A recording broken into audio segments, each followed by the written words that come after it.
Yesterday, I was so anxious and tense. I just felt it all in my body. It felt like this tightness. My stomach was kind of like bubbling up. I was just feeling just so uneasy in my skin. And I wasn't breathing at all. It was really uncomfortable. So I took a moment to pause and to reflect on what was going on in the moment. And that led me to thinking about how can I move forward from this? And so I want to share those things with you today. The first tip is to breathe. It is amazing in times of stress how little we breathe. And it is so important for us to exhale. Release and relief comes from the exhaling breath. And tension comes from holding your breath. The second tip is to assess your expectations. I seem to expect that I can make up for lost time.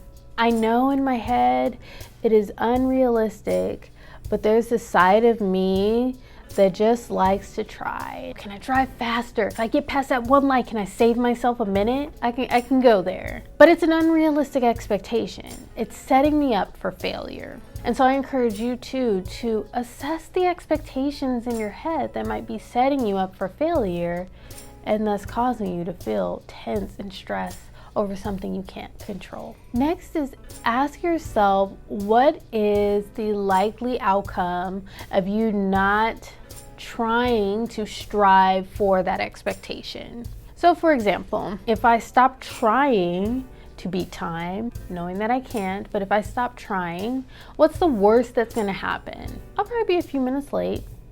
And what's the worst that would happen from that? Maybe I miss part of a song. And what's the worst thing about that? Nothing.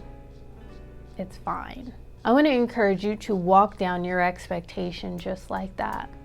And just keep asking yourself, what's the worst that can happen? What's the worst that can happen?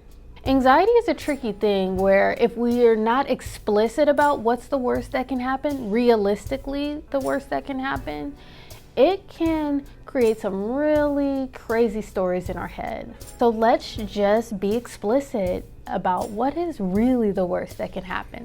Will this matter at the end of today, a week from now, or a month from now, a year from now? We need to rightly place these things in the order of priority, in the order of intensity, in the order of cost.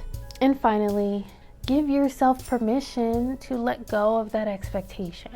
We really need to take captive those thoughts that are inaccurate in terms of the expectation and also the prioritization of the amount of energy and time that it would take from us. So for me, I was thinking, okay, I'm just not gonna be on time.